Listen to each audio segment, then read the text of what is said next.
Hello बच्चों, definite integration से एक और नया क्वेश्चन लेके आए हैं। एक्चुअली ये क्वेश्चन हम इंडेफिनेट में कर चुके हैं, ठीक है। और बहुत से बच्चे इसे यहाँ पॉज करके खुद से अटेम्प्ट करके देखो, ठीक है। आप यहाँ खुद से इसे अटेम्प्ट करके जरूर देखिए, ठीक है। तो ये जुलाई 2023 में आया हुआ क्वेश्चन है, इसीलिए मैंने इसे उठाया है, ठीक है। यह आया है फॉर 4 मार्क्स, ठीक है। तो ये जो क्वेश्चन है बच्चा, ठीक है, ये क्वेश्चन में बच्चा यहाँ इंटीग्रेशन से नहीं डर रहा है एक्चुअली, ठीक है। वो फॉर्मूला नहीं जानता है जो इसमें यूज होता है, इसी के कारण बच्चे गलती करते हैं इस क्वेश्चन में, ठीक है। तो क्यूब देख के बच्चे सोचते हैं कि कुछ cos स्क्वायर x लिखा जाए और फिर cos x लिखा जाए, ऐसा कुछ होगा नहीं बेटा, ये गलत है, ठीक है। देखो आपको एक फॉर्मूला बताता हूँ। cos 3 थीटा का फॉर्मूला होता है 4 cos क्यूब थीटा, ठीक है, माइनस 3 cos थीटा, ये फॉर्मूला होता है, ठीक है। 43 यहाँ होता है, और अगर साइन का हाथ लगा देता हूँ तो वहां 34 आता है। क्यों 34 43 बोल रहा हूँ वो भी बताता हूँ। Sine 3 theta is equal to 3 sine theta minus 4 sine cube theta. देखो यहाँ जो मीनिंग हो रहा है 34 का वो है पहले 3 आएगा फिर बाद में 4 आएगा, ठीक है। और जो 4 होगा उसी के साथ क्यूब होगा, ठीक है। यहाँ 4 और क्यूब पहले, यहाँ 3 पीछे और उसके साथ सिंगल वाला पीछे, ठीक है, सिंगल पावर वाला। क्लियर? चलिए, तो ये फॉर्मूला आपको यहाँ यूज है, तो ये कॉस वाला आप नोट कर लीजिए, ठीक है। चलो मैं यहाँ साइड में लिख देता हूँ। cos 3 theta is equal to 4 cos cube theta, ठीक है, माइनस 3 cos थीटा। ये आपका फॉर्मूला है जो यहाँ यूज होने वाला है। क्लियर? 3 थीटा। तो यहाँ देखिए बच्चा, यहाँ हमें cos क्यूब थीटा की वैल्यू बनानी है एक्चुअली, ठीक है। हमें cos 3 थीटा नहीं चाहिए, हमें cos क्यूब थीटा चाहिए, ठीक है। तो cos क्यूब थीटा की अगर वैल्यू बनाओगे तो क्या होगा, देखो ये जो 3 cos थीटा वो इधर आ जाएगा, मतलब cos 3 theta plus 3 cos theta, ठीक है, अपॉन ये 4 आ जाएगा क्योंकि 4 यहाँ से यहाँ नीचे आ जाएगा, ठीक है। तो ये बन गई cos क्यूब थीटा की वैल्यू। अब ये हम यहाँ पुट करेंगे, ठीक है, क्योंकि इंटीग्रेशन में पावर वगैरह नहीं चलता है ट्रिग्नोमेट्रिक फंक्शन का, ठीक है। तो इस हिसाब से हमने इसे कुछ मॉडिफाई कर दिया है, अब सॉल्व करते हैं, ठीक है। तो अगर यहाँ से मैं बोलूँ i इक्वल टू इंटीग्रेशन 0 से लेके pi by 2 cos cube theta की जगह x dx, ठीक है। तो i is equal to integration 0 से लेके पाई बाय 2, ठीक है, lower limit 0 upper limit pi by 2 cos 3 theta minus plus 3 cos theta upon 4 और यहाँ dx, ठीक है। ये आपका कुछ यहाँ है थीटा, तो थीटा की लिख रहे हो x है, चलो बिल्कुल बेटा x है, ठीक है। वो आदत पड़ गई थीटा की, ठीक है, समझ रहे ना ये बात। ये मैंने लिखा है यहाँ, थीटा की जगह सिर्फ x रिप्लेस किया, ठीक है। चलिए, तो यहाँ देखिए i is equal to integration 0 से लेके पाई बाय 2, ठीक है, यहाँ आ जाएगा cos 3x अपॉन 4 प्लस यहाँ dx लिख देते हैं ना, प्लस इंटीग्रेशन 0 से लेके पाई बाय 2, ठीक है। यहाँ देखिए 3 cos x अपॉन 4 और यहाँ dx, ठीक है। देखिए यहाँ 4 लेके एक बार यहाँ लेंगे, ठीक है, फिर ऐसे लिखते। चलिए अब सॉल्व करते हैं इसे।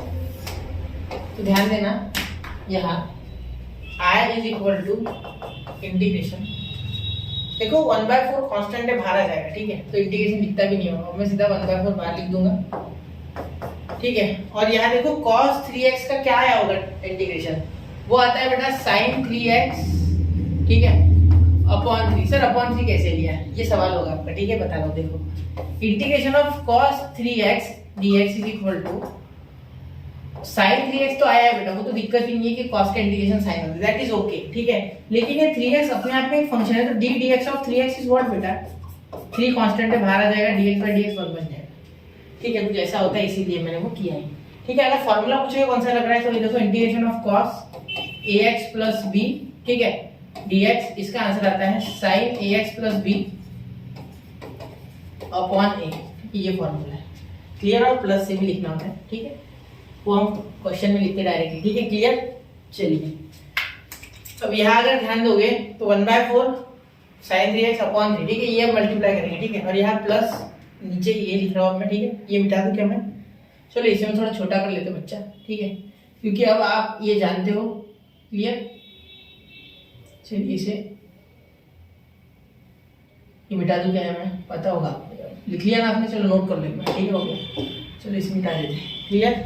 चलिए अब देखो यहाँ, इसके बाद प्लस देता हूँ, प्लस यहाँ देखो cos 3 cos x का 3/4 कांस्टेंट बाहर, ठीक है, cos x का इज व्हाट sin x, ठीक है। अब क्या चीज भूल रहे बेटा, यहाँ भूल रहे हैं एक्चुअली लिमिट लगाना। तो 0 to π/2, 0 से π/2 लिमिट लगानी है, दोनों में साइन 3x में भी और यहाँ भी साइन x में, ठीक है। अब i इज इक्वल टू 1/12 हो गया ये, ठीक है। यहाँ पाई/2 डालो तो साइन 3 इंटू पाई/2, ठीक है, ब्रैकेट माइनस साइन 3 इंटू 0, ठीक है। चलिए क्लियर। अब देखिए प्लस 3/4 साइन पाई/2 माइनस साइन 0, ठीक है। हाँ बिल्कुल। अब यहाँ अगर ध्यान दोगे आप तो 1/12 है, ठीक है। अब यहाँ साइन 3π/2, 3π/2 कितना होता है देखो कैसे होता है। 3π/2 को आप पाई/180/π से मल्टीप्लाई कर दो तो डिग्री में हो जाएगा, ये कैंसिल, ठीक है। ये 2 इंटू कितना होता है, 2 इंटू 90, 9 से 27, तो साइन 270 क्या होता है, -1, ठीक है। तो यहाँ इसका मीनिंग हो रहा है 270, ठीक है। 3 इंटू 90 ऐसे भी कर सकते हैं, 3 इंटू 90 270, ठीक है। मैंने जानबूझ के वैसे बताया जिससे कि अंडरस्टैंडिंग आपकी बढ़े, ठीक है। तो 270 यानी -1, ठीक है। तो इसका तो आ गया -1, ये माइनस साइन 3 3 इंटू 0 0, तो साइन 0 0, ठीक है। चलो प्लस 3/4 आ रहा है, ठीक है। साइन 91, ठीक है, साइन 0 0, क्लियर। तो इसका आई क्या आ गया 1/12 और ये माइनस, तो -1/12, ठीक है। और यहाँ प्लस 3 1 3 3/4, ठीक है। ये 1 - 0 कुछ नहीं होता, ठीक है। यहाँ आप इसे सॉल्व करो तो यहाँ ऊपर नीचे कितने से मल्टीप्लाई करोगे, 3 से, तो -1/12 वैसे क्या वैसा, ठीक है। या ऊपर नीचे 3 से मल्टीप्लाई करोगे तो प्लस 9/12 हो जाएगा, ठीक है। Plus 9/12, clear. देखो यहाँ 3 से यहाँ 3 से, क्यों, क्योंकि मुझे 12 बनाना था डिनोमिनेटर में, 3 नीचे, ठीक है। 12 एक बार आ गया, -1 + 9 तो कितना है 8/12, ठीक है। चलिए क्लियर हो गया यहाँ तक। हाँ अब यहाँ अगर आप ध्यान से देखोगे तो इसे डिवाइड होता है कितने से, सर इसे डिवाइड होता है 4 से, तो 2/3 आंसर आ गया आपका, और ये आपका फाइनल आंसर है। तो आपका आंसर जो है इसका, ठीक है, ये एक्चुअली आ चुका है 2/3, ये इसका आंसर है, ठीक है। ये तो मैं जानबूझ के आया लिख के सॉल्व करता हूँ, ठीक है, आसानी के लिए, वरना ये एक बार लिख के फिर इक्वल टू देना होता है, मैं इसमें ऐसे करता हूँ, ठीक है। तो 2/3 आपका आंसर आ रहा है बेटा, ठीक है। चलिए नोट कीजिए 1 2 और 3। तो ये जुलाई में आया हुआ 2023 में 4 मार्क्स के लिए क्वेश्चन था, मुश्किल नहीं था, ठीक है। सिर्फ हमें एक फॉर्मूला आना चाहिए cos 3 थीटा वाला, जो कि होता है 4 cos³ थीटा -3 cos थीटा, ठीक है। तो पढ़ते रहे बच्चों, आगे बढ़ते रहे, स्टडी दुनिया के साथ बने रहे और क्वेश्चन खुद से लगाते रहे। मिलते हैं अगले लेक्चर में। जय हिंद, जय भारत।